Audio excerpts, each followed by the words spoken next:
सबसे पहले आप लोगों से वही छोटी सी रिक्वेस्ट है कि अगर आप चैनल पर नए हो और आपने अभी तक पीसी सेलगार पीवाई चैनल सब्सक्राइब नहीं किया तो एक बार जरूर सब्सक्राइब करें। और मैं फिर से बता दे रहा हूँ, परीक्षा वाली जो थियोरी वाली आती है उसकी ये मैराथन वीडियो है आपका भारत के भूगोल की। और ये यूट्यूब पे पहली बार होगा कि कोई भी जो थियोरी वाला सेगमेंट है उसको पढ़ा रहा है पूरा, ठीक है। तो आप लोग प्लीज इसको अच्छे से देखिएगा, सपोर्ट जरूर करिएगा, मैं हाथ जोड़ के आप लोग से रिक्वेस्ट कर रहा हूँ। तो मिलते हैं, मतलब चलिए फिर जो ये लेक्चर इसको स्टार्ट करते हैं, ठीक।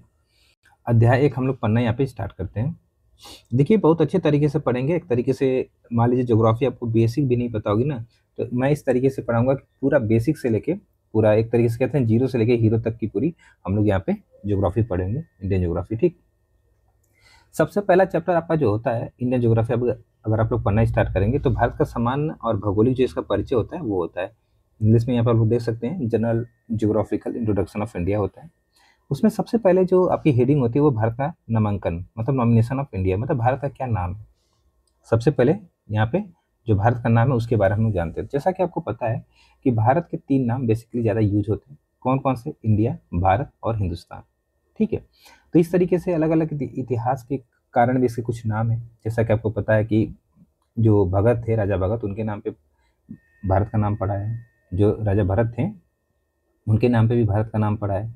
तो इस तरीके से कुछ इतिहास की चीज़ें हम लोग पढ़ के थोड़ा सा यहाँ पे समझते हैं। देखिए अगर बात करें तो सिंधु घाटी सभ्यता, जो सिंधु घाटी सभ्यता थी ना, भारतीय सभ्यता एवं संस्कृति की जननी मानी जाती है। तो जैसा कि आपको पता है कि जो सिंधु घाटी सभ्यता था एक तरीके से जो भारतीय सभ्यता उसकी जननी मानी जाती है, क्योंकि बेसिकली जो सिंधु घाटी सभ्यता थी वहीं से कहा जाए कि मनुष्य एक तरीके से सुव्यवस्थित तरीके से, कहने का मतलब अच्छे तरीके से रहना स्टार्ट किया था। तो एक तरीके से कोई भी जो संस्कृति है या सभ्यता है वहाँ से स्टार्ट हुई थी। इसके बाद वैदिक आर्य जो आते हैं, अब वो जहाँ पे वैदिक आर्य आते हैं ना, वो जहाँ पे निवास करते हैं एक तरीके से, वे जहाँ पे निवास करते हैं तो उसी तरीके से देखा जाए वो जो आवास, मतलब एक तरह से जहाँ पे निवास करते हैं वो जो क्षेत्र रहता है वो आर्यावर्त कहलाता है। तो पहला नाम आपको यहाँ पे आर्यावर्त मिलता है। इसी तरीके से अगर देखा जाए आगे चल के क्या होता है, तो जो आपका भरत राजा उनके नाम पे यहाँ पे भारत नाम हो जाता है। इस तरीके से फिर भारत के मतलब आगे जाके भारत का नाम इंडिया मिलता है आपको। और इसकी उत्पत्ति दरअसल क्या होती है, जो आपका इंडोस है ना उससे मानी जाती है, ठीक है। और रोमनवासी सिंधु नदी को इंडस कहते थे, वो उसके पूर्व स्थित भूभाग को इंडिया के नाम से कहते थे या संबोधित करते थे, ठीक है। इसी तरीके से जो पर्सिया थे अर्थात ईरानी लोग थे, वो सिंधु नदी को मतलब सबको हमें पढ़ते थे, तो क्या करते थे, तो सिंधु को हिंदू पढ़ते थे। इस तरीके से इन्होंने हिंदुस्तान नाम संबोधित किया था। किन्होंने? तो ईरानियों ने, ठीक। अब यहाँ पे देखा जाए भारत अर्थात इंडिया अतीत काल से ही एक जो सुस्पष्ट भौगोलिक एवं राजनीतिक इकाई उसके रूप में क्या था, तो सुस्थापित था। अगर देखा जाए तो इस तरीके से अगर आप भारत के मैप को देखेंगे इस तरीके से, तो पहले आप लोग जानते होंगे कि भारत एक तरीके से देखा जाए तो किस तरीके से ये पूरा जो चीज़ था, ये अफगानिस्तान वाला, ये पाकिस्तान, ये सब भारत में था ना। तो इस तरीके से अगर देखा जाए हम लोग थोड़ा सा वर्तमान भारत के सापेक्ष में ही देखा जाए तो देखिए यहाँ पे लिखा है इसके उत्तर पश्चिम और उत्तर एवं उत्तर पूर्व में हिमालय पर्वत है। जैसा कि आपको पता है यहाँ पे हिमालय पर्वत है। अब तो ये डायग्राम के माध्यम से चीज़ें थोड़ा थोड़ा मैं आपको कोशिश करूंगा इस तरीके से समझाने की, ठीक है। ये क्या है, तो ये हिमालय पर्वत है। और दक्षिण पश्चिम में यहाँ पे देखा जाए थोड़ा सा दक्षिण पश्चिम, दक्षिण और दक्षिण पूर्व में हिंद महासागर है। तो इस तरीके से ये पूरा आपको यहाँ पे देख सकते हैं ये क्या है, तो हिंद महासागर है। इस तरीके से क्या होगा, चीज़ें आप लोग थोड़ा सा समझते चलेंगे कहाँ पे लोकेशन चीज़ें कोई है, ठीक है। ये हिंद महासागर पूरा, ठीक, इस तरीके से हो गया। आगे इसी में देखा जाए तो क्या करें, हिंद महासागर है उसके 2 उत्तरी जल भागों में, जैसे कि पश्चिम में आपका क्या है, तो पश्चिम में आप लोग देख सकते हैं ये अरब सागर हो जाएगा, ये आपका अरब सागर हो जाएगा। इस तरीके से ये अरब सागर हो जाएगा, ठीक है। ये अरब सागर यहाँ तक ये पूरा हो जाएगा अरब सागर। इस तरीके से अगर देखा जाए थोड़ा सा इधर, तो ये आपकी क्या हो जाएगा, तो बंगाल की खाड़ी हो जाएगी, ये बंगाल की खाड़ी हो जाएगी, ठीक है। तो वही कह रहे हैं यहाँ पे कि यहाँ पे ये रहा, ये देखिए 2 उत्तरी जल भागों में पश्चिम में अरब सागर, पश्चिम में अरब सागर एवं पूरब में आपका बंगाल की खाड़ी अवस्थित है। ये बेसिक चीजें हैं, ठीक। इसके भौगोलिक विस्तार में भारत के अलावा यहाँ पर देखा जाए तो आप लोगों को पता होगा इधर पाकिस्तान पड़ेगा। इस तरीके से मान लीजिए पाकिस्तान पड़ गया, फिर यहाँ पे बांग्लादेश है, इधर बांग्लादेश हो जाता है। देखते चलिए यहाँ पे म्यांमार हो जाएगा, ये म्यांमार हो जाएगा। फिर इधर देखा जाए तो ये नेपाल हो जाएगा, यहाँ पे इस तरीके से नेपाल हो जाएगा। फिर यहाँ पे देखा जाए तो यहाँ पे भूटान हो जाता है, यहाँ पे भूटान हो जाता है, ठीक है। इस तरीके से देखा जाए यहाँ पे लिखा है कि ये इसके अलावा पाकिस्तान, बांग्लादेश, म्यांमार, पाकिस्तान, बांग्लादेश, म्यांमार, नेपाल व भूटान जैसे संप्रभुत्व संपन्न देश है। देखिए ये सारे देश संप्रभुत्व संपन्न है, मतलब अपने आंतरिक और बाहरी फैसले लेने में स्वतंत्र है, ठीक है। ये देश शामिल है, जिसके कारण इसके लिए मतलब जो भारतीय है इसको भारतीय उपमहाद्वीप कहा जाता है। तो एक बार यूपीएससी के मेंस से पूछा था भारतीय उपमहाद्वीप क्यों कहा जाता है, जो भारत को भारतीय उपमहाद्वीप कहा जाता है, क्यों कहा जाता है, तो यही सब कारण इसकी विविधता है। जो जैसे यहाँ पे सारी चीजें हैं ना, ये बेसिकली किससे पहचानी जाती है, तो भारत के आयाम से पहचानी जाती है, इसलिए इसको भारतीय उपमहाद्वीप की संज्ञा दी जाती है। ठीक है, तो इस चीज को थोड़ा सा आप लोग यहाँ पे याद रखेगा। और वहीं पे अगर बात करें तो यहाँ पे एक तरीके से देखा जाए तो ये श्रीलंका हो जाता है यहाँ पे। ठीक है, आप लोग देखेंगे इस तरीके से श्रीलंका हो जाता है। और यहाँ पे एक और पड़ोसी देश है जिसका नाम क्या है, तो मालदीव है। तो इस तरीके से कुछ बेसिक चीजें हैं जो आपको यहाँ पे पता होनी चाहिए ना। ठीक है, तो वही सारी चीजें यहाँ पे लिखा हुआ है। ठीक है, श्रीलंका व मालदीव को सम्मिलित करते हुए आज ये समस्त भूभाग दक्षिण एशिया में, और ये जो पूरा भारत है कहाँ पे स्थित है, तो दक्षिण एशिया में स्थित है। ठीक है, तो इस तरीके से अगर आप लोग एशिया का मैप देखेंगे तो एशिया के मैप में यहाँ पे भारत इस तरीके से दक्षिण में स्थित है, दक्षिण एशिया में। ठीक है, तो इस चीज को थोड़ा सा आप लोग यहाँ पे याद रखिएगा, ये बेसिक चीजें, इसीलिए मैं कह रहा हूँ हम लोग धीरे धीरे पढ़ेंगे, लेकिन बहुत ही अच्छे तरीके से सारी चीज़ों को समझते हुए पढ़ेंगे। यहाँ पे एक भी चीज़ें जो डाउटफुल होंगी उनको मैं पक्का कोशिश करूंगा कि इतना क्लियर कर दूं ताकि आप लोग का जो डाउट है वो क्लियर हो जाए। ठीक है, अब यहाँ पे देखा जाए कुछ परीक्षा दृष्टि से महत्वपूर्ण जो तथ्य होते हैं उनकी बात करें यहाँ पे, तो देखिए सर्वप्रथम किस देश के निवासियों ने भारत को हिंदुस्तान की संज्ञा प्रदान की, तो हम लोगों ने यहाँ पे देखा ईरानियों या फिर पारसी कह सकते हैं। बुद्ध काल में भारतवर्ष की संज्ञा से लोकप्रिय था, तो जम्बू द्वीप, नाम भी देखिए जम्बू द्वीप है भारतवर्ष है। ठीक है, इस तरीके से सर्वप्रथम हिमालय एवं विंध्य पर्वतों के बीच स्थित भू जो भाग था उसको कौन सी उपमा प्रदान की गई थी, तो आपको यहाँ पे देखा जाए ब्रह्मावर्त अथवा आर्यावर्त। ठीक है, तो ये कभी कभार पूछ लेता। अब यहाँ पे हम लोग बात करेंगे अवस्थिति तथा विस्तार। अब भारत की अवस्थिति तथा विस्तार की हम लोग थोड़ी सी बात करते हैं, मतलब जो ज्योग्राफिकल आपका लोकेशन है और एक्सटेंड है उसकी बात करें। तो सबसे पहले अगर हम लोग बात की करें थोड़ा सा यहाँ पे भारत की, तो इस तरीके से यहाँ पे देखिए, यहाँ पे यहीं पे मैं बता दे रहा हूँ इस तरीके से, ये प्यारा अपना सा भारत हो गया। ठीक है, यहाँ पे नहीं, चलिए कोई बात नहीं, अभी हम लोग बना के देख लेंगे। सबसे पहले अगर हम लोग देखें यहाँ पे डायग्राम के माध्यम से यहीं पे बना देता हूँ, और यहीं पे आके हम लोग चीज़ों को समझने की कोशिश करेंगे। ठीक है, इस तरीके से समझने की कोशिश करेंगे। ठीक है, आइए आप लोग यहाँ पे पढ़ना स्टार्ट करते हैं। देखिए सबसे पहले कह रहा है कि यहाँ पे देखिए भारत की जो प्राकृतिक अवस्थिति है वो हिंद महासागर के उत्तर भाग में है। तो इस तरीके से आप लोग देखे होंगे ना, तो यहाँ पे हिंद महासागर है, तो ऑब्वियस सी बात है ये हिंद महासागर के उत्तर में क्या है, तो भारत की स्थिति है। ठीक है, इस तरीके से ये आपका इंडियन ओशन हो गया। ठीक, इस तरीके से आप लोग समझ गए। आगे क्या कह रहा है इसमें, आगे कह रहा है कि जो भारतीय प्रायद्वीप है, प्रायद्वीपीय सागर के इस क्षेत्र में 1600 किलोमीटर प्रविष्ट होकर इसे अरब सागर एवं बंगाल की खाड़ी संजक दो जल के क्षेत्रों में विभक्त कर देता है। तो इस तरीके से देखा जाए यहाँ पे आप लोग देखोगे ये भारत का एक तरीके से देखा जाए यहाँ से लेके ये वाला जो है ना, यहाँ पे कलर दूसरा चेंज कर लेता हूँ, एक सेकंड दीजिएगा। हाँ, यहाँ से देखिए, यहाँ से ये जो है ये दरअसल भारत का प्रायद्वीपीय क्षेत्र है। एक तरीके से देखा जाए तो यहाँ तक ये वाला प्रायद्वीप है। अब प्रायद्वीप का मतलब क्या होता है, थोड़ा सा पहले ये समझ लीजिए। देखिए प्रायद्वीप का मतलब ये होता है कि कोई ऐसा भूमि का टुकड़ा जो तीन तरफ से समुद्र से घिरा हो या फिर जल निकाय से घिरा हो, और एक तरफ से किससे घिरा हो, तो एक तरीके से वो आपका जो लैंड मास होता है ना, स्थल खंड से जुड़ा हो। तो इस तरीके से आप लोग देख रहे हैं यहाँ तीन तरफ आपका क्या है, तो जल निकाय है, इधर आपकी अरब सागर हो जाएगा, इधर आप बंगाल की खाड़ी हो जाएगा, हिंद महासागर हो जाएगा। और इस तरीके से अगर देखा जाए हम लोग यहाँ पे थोड़ा सा इस तरीके से अगर हम लोग देखें तो इधर आपका जो भूमि का टुकड़ा उधर जुड़ा हुआ, तो यही इसलिए प्रायद्वीप कहलाता है। ठीक, ये आपका प्रायद्वीप कहलाएगा। ठीक, तो इस तरीके से देखा जाए ये चीज आप समझ गए। अब यहाँ पे एक चीज देखिएगा, यहाँ से लेके यहाँ तक ये पूरा यहाँ से लेके लगभग यहाँ से क्या है, तो समुद्र, तो इसकी जो लेंथ है वो 6100 किलोमीटर है। ये ध्यान से सुनिएगा, 6100 किलोमीटर है। तो यही चीज यहाँ पे आपको बताने की कोशिश कर रहा है। यहाँ पे देखिए जो ये आपका क्षेत्र होता है लगभग 6100 किलोमीटर का है। ठीक है, और दो आपका जल निकाय यहाँ पे देखा जाए तो एक आपका यहाँ पे अरब सागर, क्या यहाँ पे देखा जाए तो ये अरब सागर हो जाता है, अरब सागर, और ये आपकी बंगाल की खाड़ी बे ऑफ बंगाल हो जाती है। ठीक है, बे ऑफ बंगाल हो जाती है। ये बेसिक चीजें हैं जो आप लोग को पता होनी चाहिए। अब थोड़ा सा आगे देखा जाए, ठीक है, ये हो गया। यहाँ पे देखा जाए उभय तटीय स्थिति देश के अंतर्राष्ट्रीय व्यापार, वाणिज्य एवं मध्य पूर्वी जो दक्षिण पूर्वी एशिया तथा पूर्वी एशियन लोगों को साथ सांस्कृतिक संपर्क में महत्वपूर्ण भूमिका अदा करती है। कैसे सर, ये थोड़ा सा बताइए।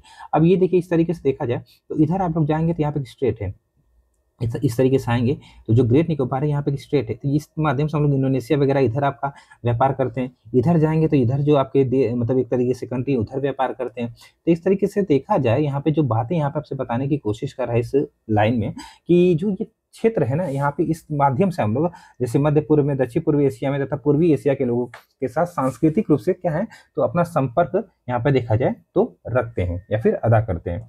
इस चीज को थोड़ा सा आप लोग यहाँ पे समझ सकते हैं। ठीक, अब भारत की आकृति की बात करें तो भारत की आकृति कैसी है भैया, तो भारत की आकृति यहाँ पे देखा जाए तो चतुष्कोणीय है। चतुष्कोणीय कैसे हुई सर, थोड़ा सा समझा दिए। देखिए चतुष्कोणीय मतलब यहाँ पे देखा जाए एक पॉइंट यहाँ पे मान लेते हैं, एक पॉइंट हम लोग यहाँ पे मान लेते हैं, एक पॉइंट यहाँ पे मान लेते हैं, एक पॉइंट यहाँ पे मान लेते हैं, और एक पॉइंट अगर देखा जाए यहाँ पे मान लेते हैं इस तरीके से, एक पॉइंट यहाँ पे मान लेते हैं, इसको इस तरीके से मैच किया जाए तो आप देख रहे हो कैसा बना है, एक आकृति चतुष्कोणीय बन रहा है। तो इस तरीके से अगर देखा जाए तो भारत की आकृति कैसी हुई, तो चतुष्कोणीय आकृति भारत की है। इस चीज को आप लोग यहाँ पे समझ सकते हैं। अगर देखा जाए ये दक्षिण एशिया के मध्य में स्थित है, ये दक्षिण एशिया जो है इसके मध्य में स्थित है, हम लोग देख चुके हैं। इसके पूर्व में आपका देखा जाए तो इंडो चीन प्रायद्वीप, वह पश्चिम में अरब प्रायद्वीप है। तो इस तरीके से ये वर्ल्ड जो आपका मैपिंग वहाँ का पर्सन है, अगर आप इसके दक्षिण एशिया मतलब इसके दक्षिण में जाएंगे तो जो आपका एक तरीके से पूर्व में जाएंगे, सॉरी पूर्व में जाएंगे तो इंडो चीन प्रायद्वीप है, इस तरीके से आप लोग देखेंगे उधर। और यहाँ पे अगर पश्चिम में जाएंगे तो अरब प्रायद्वीप आप लोग को पता होगा, ठीक है, इस चीज याद रखिएगा। अब इसका जो उत्तर से दक्षिण विस्तार है 3214 किलोमीटर तथा पूर्व से पश्चिम जो चौड़ाई है 2933 किलोमीटर है।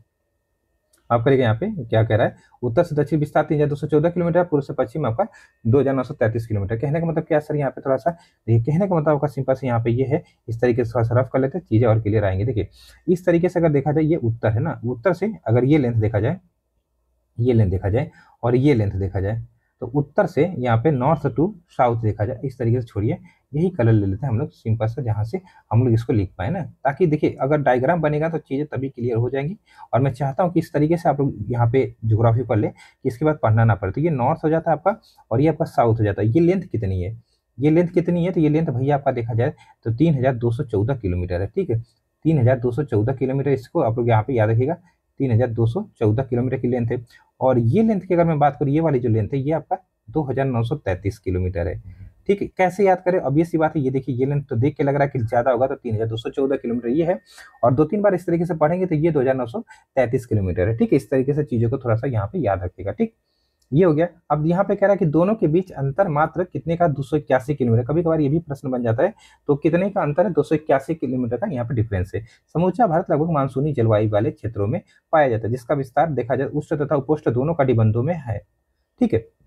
अब इसका क्या मतलब हुआ सर, देखिए इसका मतलब ये हुआ, सिंपल से एक कॉन्सेप्ट समझिएगा। जिस इस तरीके से क्या है, ये मान लीजिए आपके यहाँ पे बताता हूँ, ये इस तरीके से मान लीजिए पृथ्वी है, क्या है, पृथ्वी है, ये क्या बन रहा है, ठीक है, इस तरीके से ये पृथ्वी है। पृथ्वी पे ये आपका, पृथ्वी पे ये विषुवत रेखा है जो कि पृथ्वी को 2 बराबर भागों में बांटती है, ठीक है।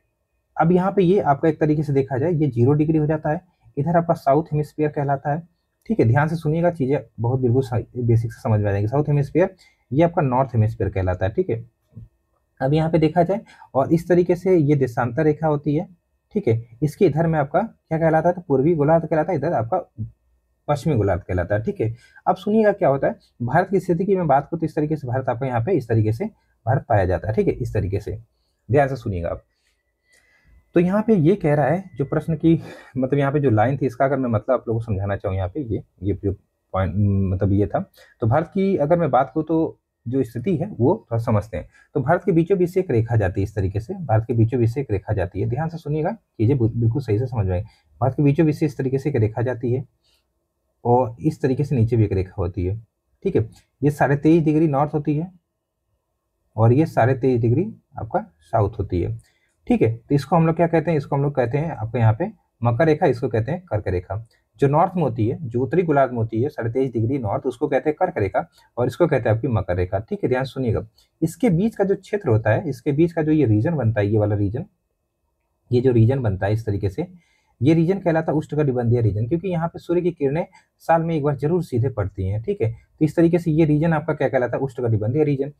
इसके ऊपर जाएंगे इस तरीके से 66.5 तक, दोनों में 66.5 तक क्या होता है, ये रीजन उपोष्ण कटिबंध होता है। क्या उपोष्ण मतलब, यहाँ पे एक तरीके से देखा जाए तो ज्यादा एक तरीके से ठंडी गर्मी नहीं पड़ती है, तो उपोष्ण होता है, ठीक है, इस तरीके से, या फिर शीतोष्ण कटिबंध कहते हैं। तो भारत आप लोग देख रहे हैं इस तरीके से, ये अपना प्यारा भारत है, ये रहा अपना प्यारा भारत, ये वाला, ठीक है। तो ये देख रहे हैं आप लोग दोनों क्या है, तो दोनों जो मैं चीजें बता रहा हूँ मतलब उष्ण कटिबंध और उपोष्ण कटिबंध या फिर शीतोष्ण कटिबंध दोनों में। लेकिन भारत की जो कंडीशन है वो कैसी है, मानसूनी जलवायु है। कैसी जलवायु, मानसूनी जलवायु है, अर्थात कहने का मतलब भारत की जो पूरी कंडीशन पाई जाती है उष्ण कटिबंधीय जैसी पाई जाती है। अब इसके पीछे क्या लॉजिक है, ये मैं आप लोग को यहाँ पे समझाने की थोड़ी सी कोशिश करूंगा, ठीक है। पहले तो ये समझ गए उष्ण कटिबंध उपोष्ण कटिबंध क्या होता है। यहाँ पे देखिए पॉइंट समझिएगा, आपको क्या कह रहा था, यहाँ पे देखा जाए, यहाँ पे ये कह रहा था ये कह रहा था कि ये रहा, देखिए समूचा भारत लगभग मानसूनी जलवायु वाले क्षेत्र में पाया जाता है, जिसका विस्तार उष्ण और उपोष्ण दोनों कटिबंधों में है। अब यहाँ पे समूचा जो भारत है ये क्यों ऐसी कंडीशन पाया जाता है, किस कंडीशन में, उष्ण कटिबंधीय मानसूनी जलवायु में होता क्या, देखिए यहाँ पे अगर आप लोग यहाँ पे देखेंगे ना, इस तरीके से हिमालय है, क्या है, कलर थोड़ा सा चेंज कर लेते हैं, ठीक है, कलरफुल चीजें आप लोग को ज्यादा एक तरीके से समझ में आएंगे। इस तरीके से ये हिमालय क्या है, हिमालय। अब क्या करता है हिमालय जो है, इस तरीके से जो ठंडियों में शीत हवाएं आती हैं इनको रोक लेता है, और भारत में उतनी ठंडी नहीं पड़ पाती जितनी बेसिकली कटिबंध के हिसाब से पड़नी चाहिए। इसीलिए जो हिमालय एक तरीके से देखा जाए तो क्या कह सकते हैं कि कटिबंधों का भी निर्धारण करने लगता है। तो इस तरीके से हमारे भारत में जो समूचा भारत है इसकी कंडीशन कैसी रह जाती है, तो उष्णकटिबंधीय मानसूनी रह जाती है। तो इसीलिए यहाँ पे ये शब्द यूज किया है कि मानसूनी जलवायु वाले क्षेत्र पाया जाता है जिसका विस्तार उपोष्ण और उपोष्ण दोनों कटिबंधों में होने के बाद भी भारत की जलवायु कैसी है, तो आप लोग देख रहे हैं यहाँ पे मानसूनी जलवायु है। तो इस चीज को थोड़ा सा आप लोग यहाँ पे अवॉइड मत करिएगा। अब आगे पॉइंट यहाँ पे कह रहा है कि इसका कुल क्षेत्रफल कितना 32,87,263 वर्ग किमी है। ये तो आप लोग को पता होगा। अगर ध्यान दें इसमें पाकिस्तान के कब्जे वाला जो आपका क्षेत्र है लगभग 78,114 वर्ग किमी है, और ये क्षेत्र जो है पाकिस्तान द्वारा अवैध ढंग से 1963 में चीन को प्रदत्त, आपको यहाँ पे देखा जाए 5,180 वर्ग किमी क्षेत्र, और गैर कानूनी ढंग से चीन के कब्जे वाला जो आपका इतना वर्ग है मतलब 37,555 वर्ग किमी क्षेत्र का अक्साई जो चीन क्षेत्र है ना, वो भी इसमें शामिल है। तो इस तरीके से पूरा भारत तो है यार, आज नहीं कल तो मिल ही जाएगा, तो ये पूरा भारत है ये। ठीक, इस चीज को आप लोग यहाँ पे याद रखेगा। क्षेत्रफल की दृष्टि से देखा जाए तो विश्व का 7वां बड़ा देश कौन सा है, भारत। देखिए अगर मैं क्षेत्रफल की बात करूं तो अगर आप लोग देखेंगे पूरा विश्व का मैप, अगर आप लोग इस तरीके से अगर समझना चाहें तो थोड़ा सा मैं बना देता हूं। इस तरीके से देखा जाए रफ आइडिया, ठीक है। इस तरीके से यहाँ पे ये हो गया, ठीक है, समझने के लिए बना रहा हूँ इस तरीके से। फिर थोड़ा सा ये जाएंगे, फिर ये इस तरीके से बनाते बनाते पूरा ये बनाने के लिए तो वैसे अच्छा मैप बन जाएगा, तो लेकिन एक आइडिया मैं बता दे रहा हूँ इस तरीके से। तो ये पूरा चीजें होते होते इस तरीके से बनाते हैं तो हो जाएगा। तो देखा जाए तो विश्व में भारत में अगर देखा जाए क्षेत्र के हिसाब से चौथा स्थान रखता है भारत, तो यहाँ पे देखा जाए तो 7वां स्थान रखता है, और संपूर्ण विश्व का लगभग भारत के पास 2.4% क्या है, तो भूभाग है। तो इस तरीके से ये चीजें लिखी गई हैं, 2.43 भूभाग है। अब अगर देखा जाए यहाँ पे तो जो भारत है इससे बड़े जो आपके यहाँ पे देश हैं कौन कौन से हैं, तो देखिए यहाँ पे लिखा भी होगा भारत का क्षेत्रफल यूरोप के बराबर अर्थात रूस को छोड़ दिया जाए तो है, कनाडा के 1/3 है, और रूस का 50 मतलब 5वां भाग है, जापान का 8 गुना है, तथा यूनाइटेड किंगडम का 12 गुना है।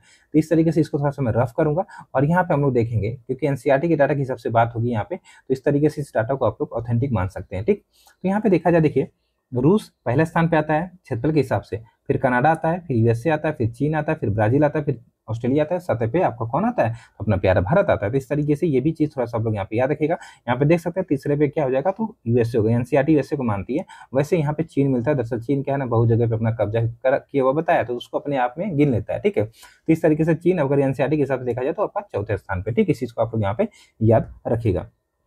अब भारत की जो खगोलीय अवस्थिति है उसको थोड़ा सा देखा जाए तो देखिए भारत का जो अक्षांशीय दृष्टि से देखा जाए, अक्षांशीय दृष्टि से यहाँ पे जो विस्तार है उत्तरी गोलार्ध देश में है, तथा देशांतरीय दृष्टि से जो भारत है वो पूर्वी गोलार्ध के मध्यवर्ती स्थिति में रखता है।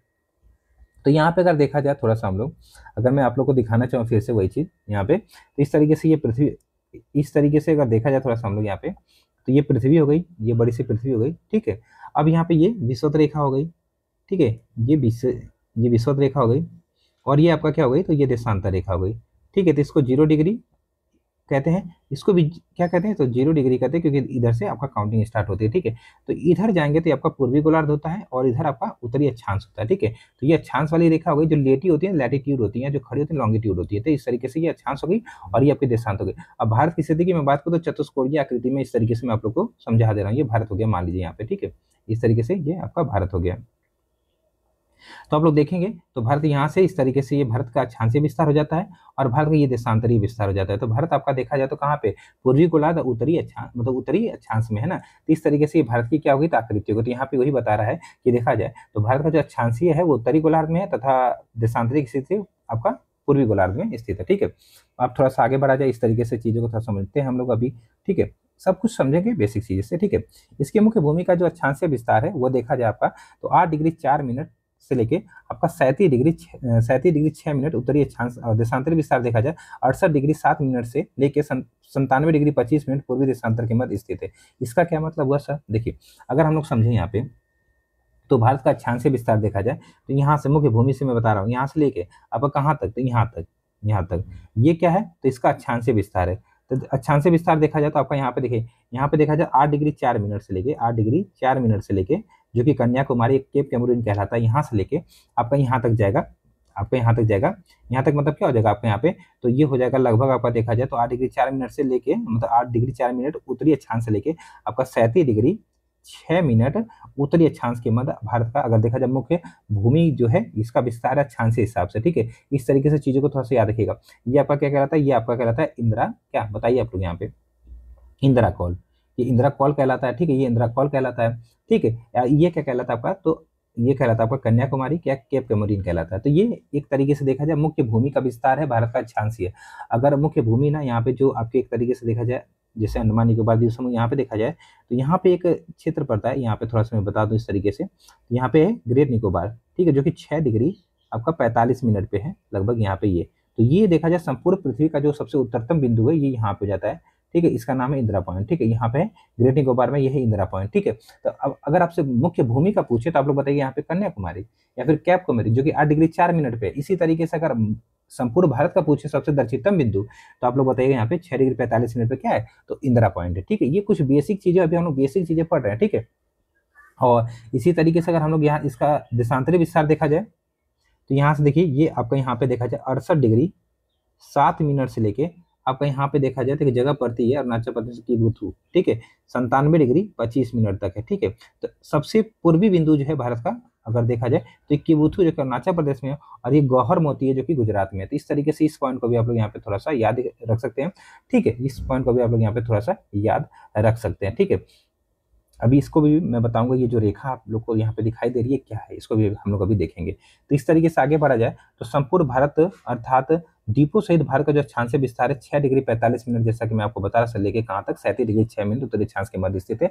अर्थात भारत का विस्तार देखा जाए तो उष्ण और उपोष्ण दोनों कटिबंध में, ये हम लोग पहले ही समझ सकते हैं, क्योंकि जो आपका कटिबंध का निर्धारण करती है 23.5 डिग्री उत्तरी एवं दक्षिणी अक्षांशों के मध्य होता है, ठीक है।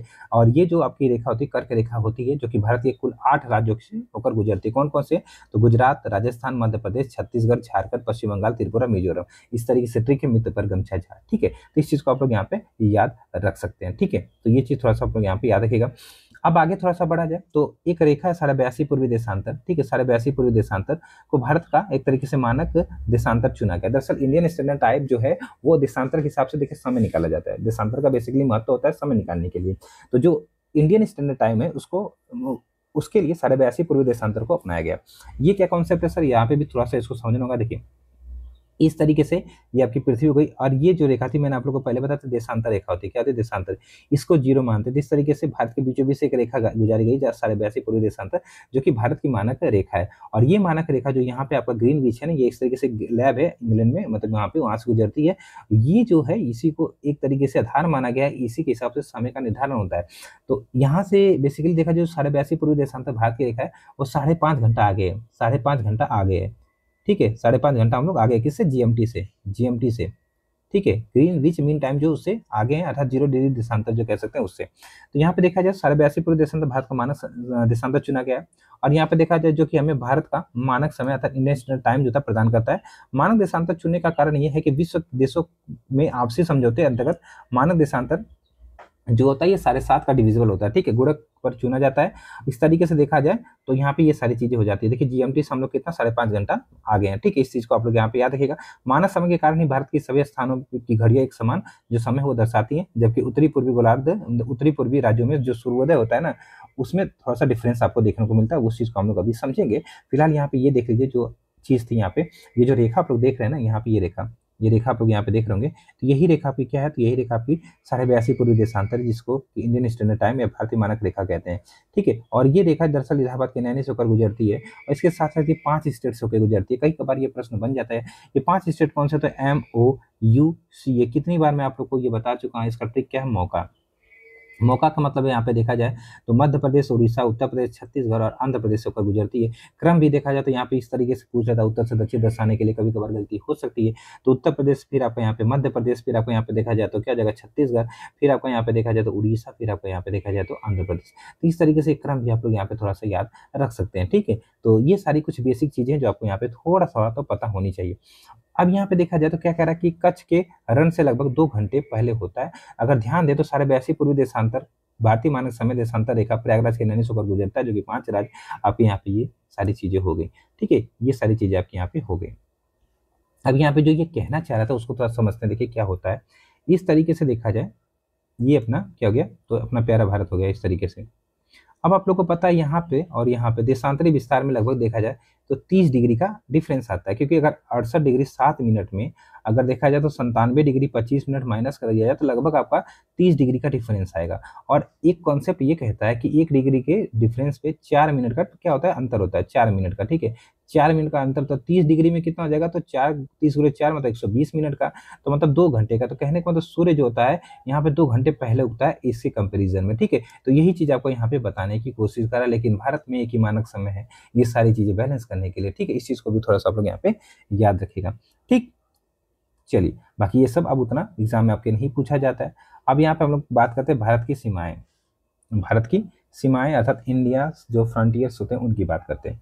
तो देखिए, हमारा देश हिंद महासागर जो है, हमारा देश हिंद महासागर एवं हिमालय पर्वत के मध्य में स्थित है। जैसा कि मैं आप लोगों को पहले ही बता चुका हूँ कि ये भारत है, इसके नीचे इस तरीके से आपका यहाँ पे पूरा क्या हो जाएगा, तो हिंद महासागर हो जाएगा, और इधर आपका क्या हो जाएगा, तो इस तरीके से हिमालय हो जाएगा, इस तरीके से हिमालय हो जाएगा। ठीक है, तो इस तरीके से अगर हम लोग समझने की कोशिश करें यहाँ पे, तो जो यहाँ पे आपसे बता रहा है कि हमारा जो देश अर्थात इंडिया है, ये हिंद महासागर व हिमालय के मध्य स्थित है। इसका सबसे उत्तरी बिंदु जो है, ये आपका एक तरीके से देखा जाए तो एक यूटी पड़ती है यहाँ पे, केंद्र शासित प्रदेश, जो पहले नहीं हुआ करता था ना, पहले जम्मू कश्मीर कैसा था, लेकिन अब यूटी है लद्दाख, वहां पे पड़ती है, जो कि 37 डिग्री 6 मिनट उत्तरी अक्षांश पे, जिसको कहते हैं इंदिरा कोल। ये सब मैं बता चुका हूँ, लेकिन यहाँ पे लिखा है तो पढ़ना जरूरी भी है। अब भारत की मुख्य भूमि का जो दक्षिणतम, मुख्य भूमि का पूछा आपसे, तो दक्षिणतम बिंदु जो है 8 डिग्री 4 मिनट उत्तरी अक्षांश पे, जो कि कन्याकुमारी में या फिर कैप कॉमरिन के ऊपर स्थित है। ठीक है, इस तरीके से आप लोग याद रखिए, जो कि तमिलनाडु राज्य में पाया जाता है। तो ये चीज थोड़ा सा आप लोग यहाँ पे याद रखिएगा। इसके बाद अगर देखा जाए कि भारत का दक्षिणतम बिंदु अगर आपसे पूछे, कभी भी मुख्य भूमि का पूछे, तो आप लोग बताइएगा 8 डिग्री 4 मिनट पे क्या, कन्याकुमारी। ठीक है, या फिर केप कोमरिन, जो कि कहाँ पे, तमिलनाडु में है। अगर भारत का दक्षिणतम बिंदु पूछे तो इंदिरा पॉइंट, ठीक है, जो कि कहाँ पे स्थित है, ग्रेट निकोबार में 6 डिग्री 45 मिनट पे। ये आप लोग को रटा होना चाहिए।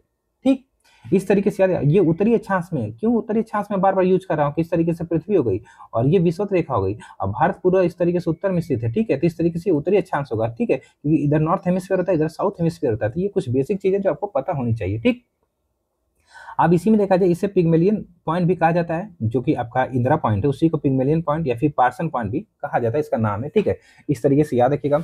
अगर देखा जाए देश का सुदूर पश्चिमी बिंदु अगर देखा जाए, तो गुजरात राज्य में गौर मोती है वो मिलता है, और जबकि पूर्वोत्तर जो आपका बिंदु है वो अरुणाचल प्रदेश में किबुतु है, वो आपका स्थित है। तो ये सारी चीजें हम लोग समझ चुके हैं। ठीक है, अब आइए क्या आप जानते हैं, तो यहाँ पे जानने की बात यही कह रहा है, जो कि मैं आप लोग को बता चुका हूँ कि यहाँ पे देखा जाए तो देखिए, यहाँ पे देखिए इस प्रकार 1 डिग्री देशांतरीय दूरी में 4 मिनट का अंतर होता है। ठीक है, तो 1 डिग्री देशांतर तय करने में पृथ्वी को 4 मिनट का समय लगता है। इस चीज को आप लोग यहाँ पे थोड़ा सा क्या करिएगा, तो याद रखिएगा, वही चीज आपसे यहाँ पे बताने की कोशिश कर रहा है। ठीक, अगर देखा जाए रूस में कितने, तो 11 टाइम जोन है, यूएसए में और कनाडा में क्रमशः 7 और 6 समय कटिबंध है। ठीक है, और कर्क रेखा एवं मानक जो रेखा है, अर्थात जो आपका 23.5 डिग्री उत्तरी अक्षांश है और जो 82.5 पूर्वी देशांतर, ये एक दूसरे को, अर्थात कर्क रेखा और मानक समय रेखा एक दूसरे को कहाँ पे, तो छत्तीसगढ़ राज्य में काटती हैं। तो ये कुछ फैक्ट होते हैं जो आपसे एग्जाम में पूछे जाते हैं। तो इस तरीके से आप लोग यहाँ पे याद रखिएगा। इसी तरीके से देखिए 180 देशांतर जो अंतर्राष्ट्रीय तिथि रेखा है ना, इसके बाईं तथा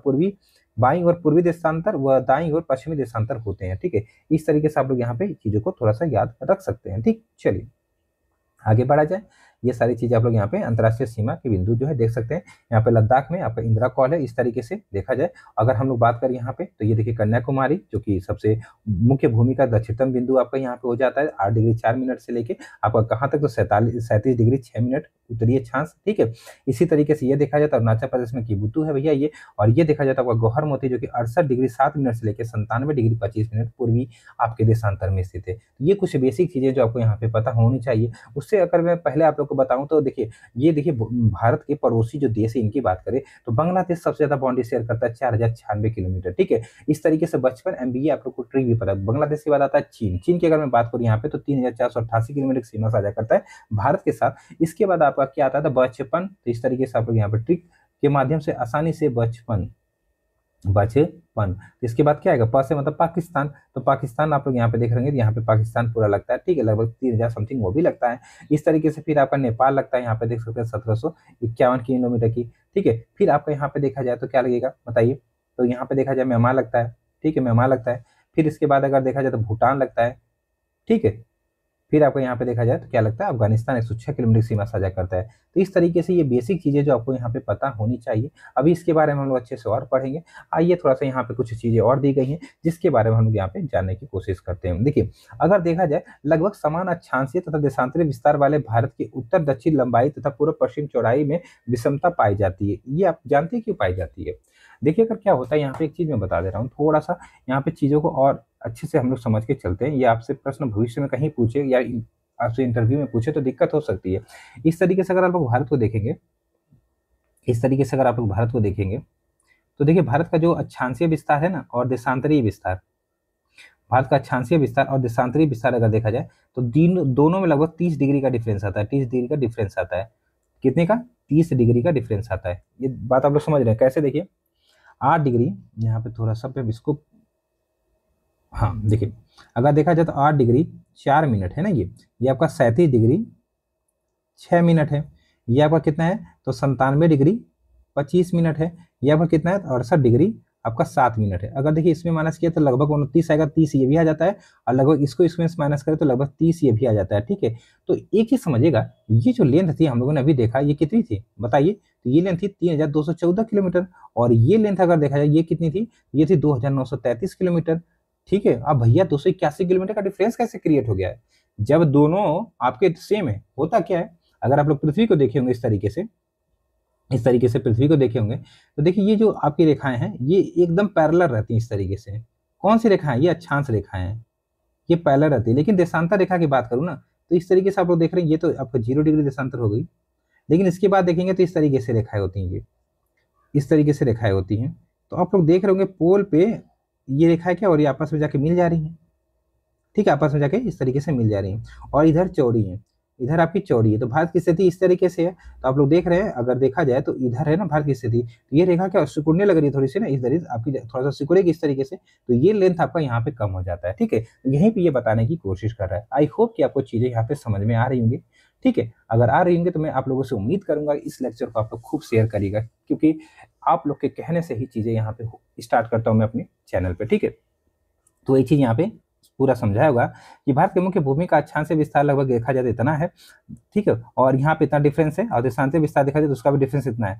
तो भारत इस प्रकार यहाँ पे देखा दिन लंबाई होनी चाहिए, किंतु ऐसा नहीं है। भारत का उत्तरी तो इतना है और जो पूरा पश्चिम वो इतना है। इसका कारण दरअसल क्या है, भूमध्य रेखा से उत्तर तथा दक्षिण जाने पर देशांतरों के बीच की जो मूल्य होता है या कोणीय दूरी होती है, ये आपका क्या होती है, तो कम होने लगती है ना।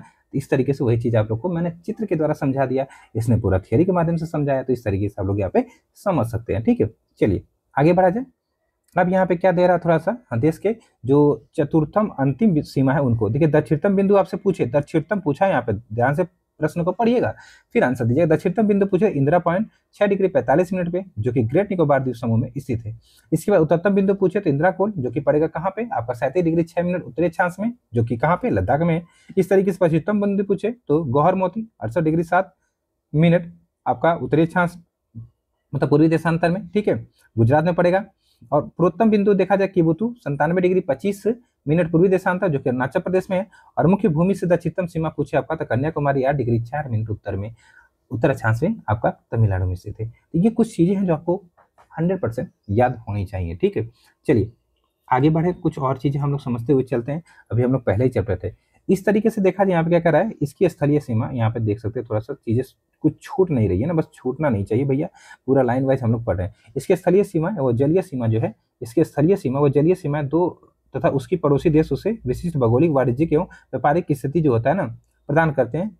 यहाँ प्रस्तुत वक्त संदर्भ परीक्षा उपयोगी महत्वपूर्ण तथ्य यथा इस प्रकार है। ठीक है, तो ये है आपके, देखिए पड़ोसी देश की बात करूं मैं यहाँ पे थोड़ा सा, तो इसको समझ लीजिए। बचपन एमबीए, बचपन में आपने एमबीए किया होगा ना, बचपन, बच जाओ यार, बचपन एमबीए, ये क्या होता है ना, ये आपको एक तरीके से अरेंज दर्शाने के लिए कभी कभार आ जाता है ना, किसके हिसाब से, तो एरिया वाइज, क्षेत्र के हिसाब से कि कौन सा ज्यादा एरिया लगा हुआ है। तो इस तरीके से सबसे ज्यादा बांग्लादेश कितना भैया, 4096 किलोमीटर की सीमा साझा करता है भारत के साथ। फिर भारत और पाकिस्तान लगभग 3488, फिर भारत और पाकिस्तान 3323, भारत नेपाल 1751, भारत म्यांमार आपका 1643, भारत भूटान 1699, भारत अफगानिस्तान 106 किलोमीटर। तो टोटल आपका कितना हो जाता है, 15106 आपका यहाँ पे देखा जाए तो टोटल आपका एक तरीके से देखा जाए इतनी किलोमीटर की भारत इस तरीके से पूरा उधर लगा हुआ स्थलीय खंड से, ठीक है। इस चीज को आप लोग यहाँ पे याद रखिएगा, ठीक है। चलिए, वैसे तो 15,200 किलोमीटर मिलता है, लेकिन यहाँ पे जो गृह मंत्रालय का यहाँ पे इस तरीके से इतना बताता है, लेकिन 15,200 किलोमीटर बेसिकली डाटा मिलता है, ठीक है। चलिए, अब यहाँ पे हम लोग एक एक करके देखते हैं। सबसे पहले भारत और बांग्लादेश के मध्य जो सीमा है, देखिए भारत के पड़ोसी देश जो है उसमें भारत और बांग्लादेश की सीमा सर्वाधिक आपका 4,096 किलोमीटर लगी हुई है, जो कि भारत के स्थलीय सीमा का जो है कितनी है, स्थलीय सीमा भारत की 15,200 किलोमीटर है ना। 15,200 किलोमीटर का लगभग कितना, 27% है। भारत के 5 राज्य कौन कौन से याद रखिए, प्रश्न की बनता है, असम, मेघालय, त्रिपुरा, मिजोरम तथा पश्चिम बंगाल किससे, तो बांग्लादेश से सीमा स्पर्श करते हैं। तो इस तरीके से अगर मैप यहाँ पे कोई है तो मैं आप लोग को दिखा दूं, देखिए यहाँ पे दिखा दूं, ये देखिए क्या है, ये बांग्लादेश है, ये इस तरीके से बांग्लादेश है, ये बांग्लादेश है, ठीक है। अभी मैप होगा, मैं हम लोग मैप में देख लेंगे चीज़ों को, थोड़ा सा बस ये समझिए कहाँ पे बांग्लादेश है, ठीक। तो ये समझ में आ गया ना, किससे किससे अपनी बॉर्डर शेयर करता है बांग्लादेश, असम, मेघालय, त्रिपुरा, मिजोरम और पश्चिम बंगाल। और त्रिपुरा 3 ओर से घिरा हुआ है, मतलब त्रिपुरा जो है 3 ओर से घिरा हुआ है, किससे, बांग्लादेश से। इस तरीके से चीजों को याद रखें, बांग्लादेश की सीमा को स्पर्श करते हैं। बांग्लादेश से स्पर्श करती हुई सर्वाधिक जो लंबी सीमा है वो पश्चिम बंगाल की है भैया, 2,217 किलोमीटर की। दूसरे नंबर पर त्रिपुरा, ठीक है। यह सीमा पूर्णतः मानव निर्मित है, जो कि गंगा ब्रह्मपुत्र डेल्टा को विभाजित करती है, ठीक है। इस तरीके से अगर भारत और बांग्लादेश के मध्य अगर आपसे सीमा पूछे तो रेड क्लिफ ही बताइए, क्योंकि एक समय जो बांग्लादेश हुआ करता था वो पूर्वी पाकिस्तान हुआ करता था, ठीक है। इस चीज को आप लोग यहाँ पे याद रखिएगा, ठीक है। अब यहाँ पे कुछ परीक्षा की दृष्टि से महत्वपूर्ण तथ्य है, इनकी बात करें तो यहाँ पे देख सकते हैं यूपीपीसी 1999 में पूछा गया था कि अगरतला, जबलपुर, उज्जैन तथा गांधीनगर में से कौन सा नगर कर्क रेखा के निकटतम दूरी पे, तो उज्जैन है, ठीक है। इनमें से देखा जाए, अब ये ऐसे प्रश्न आप पूछे नहीं जाते, इसलिए थोड़ा सा इतना इंपॉर्टेंट नहीं है। देखिए, झारखंड, मणिपुर, मिजोरम तथा त्रिपुरा में से कौन सा राज्य कर्क रेखा के उत्तर में स्थित है, बताइए। तो मणिपुर होगा। अगर मैप आप लोग देखेंगे ना, बेसिक ये सब मैपिंग के यहाँ पे देख सकते हैं आप लोग, मणिपुर होगा। देखिए मणिपुर यहाँ से जाता है, इस तरीके से मणिपुर पर होगा, ठीक है। मिजोरम से ही निकल जाता है, ठीक। अब यहाँ पे देखा जाए थोड़ा सा क्या कह रहा है कि बेंगलुरु और चेन्नई में कौन सा शहर अधिक दक्षिणवर्ती है, तो बेंगलुरु होगा। ये सब मैपिंग की चीजें मैं आप लोग को मैपिंग कराऊंगा। फिलहाल यहाँ पे कोई ऐसा प्रश्न नहीं है। ये भारत के किस प्रदेश की सीमा 3 देशों क्रमशः नेपाल, भूटान व चीन से मिलती है। तो इस तरीके से अगर आप लोग भारत का मैप देखे होंगे इस तरीके से, यहाँ पे देखेंगे कि इस तरीके से क्या है आपका, ये आपका सिक्किम है, इधर भूटान है, इधर आपका नेपाल है, इधर और इधर चीन है, ठीक है। इस तरीके से आपका क्या हो जाएगा, तो क्रमशः नेपाल, भूटान और चीन, तो सिक्किम हो जाएगा ना। तो ये थोड़ा सा जो चीजें हैं ये मैपिंग की चीजें हैं, ठीक है। यहाँ पे भारत के किस प्रदेश की सीमा म्यांमार से सर्वाधिक स्पर्श करती है, तो ये भी अगर आप लोग थोड़ा सा मैप देखेंगे यहाँ पे, तो इस तरीके से ये देखा जाए तो यहाँ तक अरुणाचल प्रदेश आता है और ये पूरा म्यांमार है। तो इस तरीके से देखा जाए तो यहाँ पे म्यांमार की अगर बात करें यहाँ पे, तो अरुणाचल प्रदेश से आपका आंसर यहाँ पे बनना चाहिए था। अरुणाचल प्रदेश आपका आंसर दे भी रहा है, ठीक है। चलिए आगे बढ़ा जाए, कुछ और देख लेते हैं। यहाँ पे भारत किस राज्य की 3 तरफ से अंतर्राष्ट्रीय सीमाएं हैं, तो वही त्रिपुरा, 3 ओर से बांग्लादेश से घिरा हुआ है। भारत के कितने राज्य व केंद्रशासित प्रदेश पड़ोसी देश के साथ सीमाएं हैं, तो 16 राज्य तक, 2 केंद्रशासित प्रदेश। भारत के कितने राज्य तटरेखा से लगे हुए हैं, तो 9 राज्य। कौन कौन से, गुजरात, महाराष्ट्र, गोवा, कर्नाटक, केरल, तमिलनाडु, आंध्र प्रदेश, उड़ीसा व पश्चिम बंगाल, ठीक है। इस तरीके से अगर देखा जाए यहाँ पे, तो इस तरीके से यहाँ पे देखा जाए थोड़ा सा मैप के माध्यम से, यहाँ से देखिए गुजरात से लेके, ठीक है, गुजरात, फिर महाराष्ट्र, फिर गोवा, फिर आपका कर्नाटक, फिर आपका केरल, ठीक है। तो इस तरीके से देखा जाए 1 2 3 4 5, ये जो 5 ही है ना, ये 5 ये आपका पश्चिमी घाट जो तट है इस पे पड़ जाएंगे। और तमिलनाडु 1 2 3 4, और ये वाले जो 4 पड़ेंगे ये आपके कहाँ पे, तो पूर्वी तट पे पड़ जाएंगे। तो ये भी कभी कभार प्रश्न आपसे बन जाता है, इस चीज को थोड़ा सा आप लोग यहाँ पे याद रखिएगा, ठीक है। ये सब पढ़ने का तरीका होता है। अब यहाँ पे देखा जाए 4 दक्षिणी राज्य आंध्र प्रदेश, कर्नाटक व केरल, तमिलनाडु से कौन से सबसे अधिक भारतीय जो राज्य उनके साथ सीमावर्ती है, तो आंध्र प्रदेश 5 है और कर्नाटक 6। भारत में पाकिस्तान के मध्य सीमा रेखा किस प्रकार की है, तो अध्यारोपित है, मतलब किसी के द्वारा रोपित है ना, जब हम गुलाम थे उस समय अंग्रेज ने ये रेखा बनाई थी, इस तरीके से अध्यारोपित है, ठीक है। और भारत का वह कौन सा स्थान है जहां बंगाल की खाड़ी, अरब सागर तथा हिंद महासागर मिलते हैं, तो कन्याकुमारी, ठीक है। कन्याकुमारी का मतलब समझ ना आप लोग यहाँ पे, तो इस तरीके से अगर देखा जाए इस तरीके से, ये कन्याकुमारी वाला रीजन हो गया ना, इस तरीके से यहाँ पे। तो ये हिंद महासागर हो गया, ये आपका बंगाल की खाड़ी हो गई, ये आपका अरब सागर हो गया। कहाँ पे मिल रही है, यहाँ पे मिल रहा है। इस तरीके से चीजों को थोड़ा सा आप लोग यहाँ पे याद रख सकते हैं, ठीक है। अब यहाँ पे देखा जाए दूसरा, भारत व चीन, ठीक है। भारत व चीन की सीमा, देखिए भारत और चीन की मध्य सीमा की बात करूँ तो लगभग कितनी सीमा है, तो 3,488 किलोमीटर की सीमा साझा करता है। ये प्राकृतिक सीमा है, ठीक है। वैसे इसका भी नाम है क्या, मैकमोहन रेखा, ठीक है। याद रखिएगा, भारत और चीन के मध्य जो सीमा है उसको मैकमोहन रेखा कहते हैं, ठीक है, जो कि भारत की दूसरी सबसे लंबी सीमा है। इस सीमा को भारत के 5 राज्य और केंद्र शासित प्रदेश की बात करते हैं, हिमाचल प्रदेश, लद्दाख, उत्तराखंड, सिक्किम तथा अरुणाचल प्रदेश स्पर्श करते हैं। तो इधर देख लीजिए आप लोग, यहाँ पे ये चीन है पूरा, इस तरीके से ये टच कर रहे हैं, ठीक। अब यहाँ पे देखा जाए तो इस सीमा रेखा की सर्वाधिक लंबाई लद्दाख प्रदेश में है, ठीक है। लद्दाख के साथ सबसे ज्यादा सीमा साझा करता कौन, चीन, ठीक है। भारत चीन की सीमा को 3 भागों में विभक्त करते हैं, तो इस इतना इंपॉर्टेंट नहीं है ये, ठीक है, बस इतना याद रखिएगा। 3 सीमा कौन कौन सी, पश्चिमी सीमा, आपके यहाँ पे मध्यवर्ती सीमा, फिर पूर्वी सीमा, ठीक है। तो इस चीज़ को बस इतना सा आप लोग यहाँ पे याद रखिएगा, बाकी उतना इंपॉर्टेंट ये चीज़ें नहीं है क्योंकि इतने प्रश्न नहीं बनना है अभी तक। देखिए भारत और पाकिस्तान सीमा वैसे पीडीएफ में आप लोग को दे दूंगा, ऐसी बात नहीं है, लेकिन थोड़ा सा इसके लिए आप लोग को क्या करना होगा ना, वीडियो को शेयर करना होगा, पूरी पीडीएफ दे दूंगा, ठीक है। चलिए, तो सबसे पहले अगर मैं बात करूँ भारत पाकिस्तान सीमा, तो इस सीमा का जो विस्तार है ये आपका 3323 किलोमीटर है, जो कि जम्मू कश्मीर अर्थात जो केंद्र शासित प्रदेश है, फिर राजस्थान, लद्दाख भी केंद्र शासित प्रदेश है, पंजाब और गुजरात राज्य से लगा हुआ है। किसकी सीमा? तो पाकिस्तान की सीमा। 2 यूटी है, कौन कौन से? जम्मू कश्मीर, लद्दाख, और 3 स्टेट है, राजस्थान, पंजाब और गुजरात, ठीक है। और इस तरीके से देखिए इसका निर्धारण यहाँ पे देखा जाए तो 1947 में रेडक्लिफ, जो आपको एक तरह से रेखा मतलब पंचायत था, उसके माध्यम से रेडक्लिफ रेखा की संज्ञा दी जाती है। जो भारत और पाकिस्तान के मध्य सीमा है ना, उसको रेडक्लिफ रेखा कहते हैं, बस इतना से याद रखिएगा। और यह सीमा एक तरह से अध्यारोपित आपका उदाहरण है, ठीक है, अर्थात है मानवीकृत है, ठीक है। इस तरीके से जिसके कारण 1948, 65, 1971, 99 में दोनों देशों के मध्य युद्ध हो चुके हैं, ठीक। ये सारी चीजें आप लोग को यहाँ पे पता होनी चाहिए। इस विवाद का मुख्य मुद्दा कश्मीर, सियाचिन ग्लेशियर, कच्छ का रण व सरक्रीक वाला जो रीजन है, ये सब है, ठीक है। इस चीज को आप लोग यहाँ पे याद रखिएगा। चलिए, और ये रहा भारत और पाकिस्तान के मध्य जो सीमा का विभाजन, इस तरीके से केंद्र शासित प्रदेश जम्मू कश्मीर लद्दाख आपका इतना, फिर राजस्थान लगभग 1070 किलोमीटर सीमा, पंजाब 553, गुजरात आपका 508, ठीक। अब भारत और नेपाल के मध्य सीमा जो है उसकी बात कर लेते हैं। तो यह सीमा दोनों देशों के मध्य 1751 किलोमीटर लंबी है, जो कि पश्चिम में नेपाल, तिब्बत, उत्तराखंड त्रिसंधि से प्रारंभ होकर पूरब में जो सिक्किम है तक चली जाती है। भारत के 5 राज्य कौन कौन से? उत्तराखंड, उत्तर प्रदेश, बिहार, पश्चिम बंगाल व सिक्किम नेपाल की सीमा को स्पर्श करते हैं। इन राज्यों में बिहार नेपाल के साथ सर्वाधिक लंबी आपका देखा जाए तो यहाँ पे कितनी? 729 किलोमीटर की सीमा बनाती है, ठीक है। तो इस चीज को आप लोग यहाँ पे याद रखिएगा। अब अगर हम लोग बात करें तो यहाँ पे भारत नेपाल राज्यवार सीमा, तो यहाँ पे बिहार की अगर देखा जाए 729, उत्तर प्रदेश आपका देखा जाए 560, उत्तराखंड देखा जाए तो 263 भैया, और बात करें पश्चिम बंगाल आपका यहाँ पे 100, और सिक्किम की बात करें तो 99। तो इस तरीके से भारत और नेपाल की जो सीमा है, इस तरीके से कौन कौन से आपको यहाँ पे देखा जाए तो राज्य लगते हैं, बिहार लगता है, उत्तर प्रदेश, उत्तराखंड, पश्चिम बंगाल और सिक्किम लगते हैं, ठीक है। भारत और म्यांमार की सीमा हम लोग देखते हैं यहाँ पे, तो इस सीमा की लंबाई लगभग कितनी है? 1643 किलोमीटर है, जो कि भारत के 4 राज्य कौन कौन से? अरुणाचल प्रदेश, नागालैंड, मणिपुर तथा मिजोरम स्पर्श करती है। इस सीमा की सर्वाधिक जो लंबाई अरुणाचल प्रदेश के साथ 520 किलोमीटर की है, इसके बाद मिजोरम 510, ठीक है। और म्यांमार का जो अराकान योमा पर्वत भारत तथा म्यांमार के मध्य लंबी पर्वत प्राकृतिक सीमा का निर्माण करती है। अगर ध्यान दें तो दोनों के मध्य सीमा का निर्धारण 1826 में यानाबू की जो संधि हुई थी उसके आधार पर हुई थी, जिसका सही निर्धारण 10 मार्च 1967 को द्विपक्षीय संधि के द्वारा किया गया था। तो भारत और पाकिस्तान सॉरी भारत और म्यांमार के मध्य सीमा अगर आपसे पूछे तो बता दिएगा यानाबू की संधि के तहत हुई थी, ठीक है। वैसे अराकान योमा जो पर्वत श्रृंखला है ना, वो निर्धारण कर देती है भारत और म्यांमार के मध्य सीमा का, ठीक।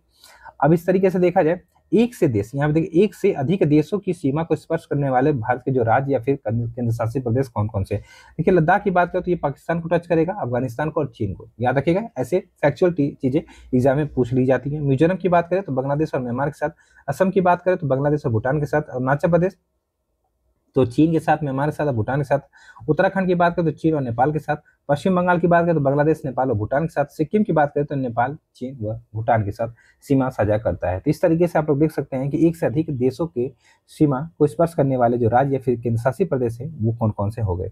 अब यहाँ पे देखा जाए भारत और भूटान के मध्य सीमा, देखिए इस सीमा की लंबाई लगभग कितनी है? 699 किलोमीटर है, और ये सीमा भारत के 4 राज्य कौन कौन से भैया? सिक्किम, पश्चिम बंगाल, असम और अरुणाचल प्रदेश को स्पर्श करती है। किसकी सीमा? तो भूटान की सीमा। इस सीमा की सर्वाधिक लंबाई देखा जाए तो असम के साथ है, लगभग आपका देखा जाए तो, ठीक है। इसका निर्धारण 1949 में की गई संधि द्वारा हुआ था, ठीक है। दोनों देशों के मध्य सैन्य सहयोग की संधि है।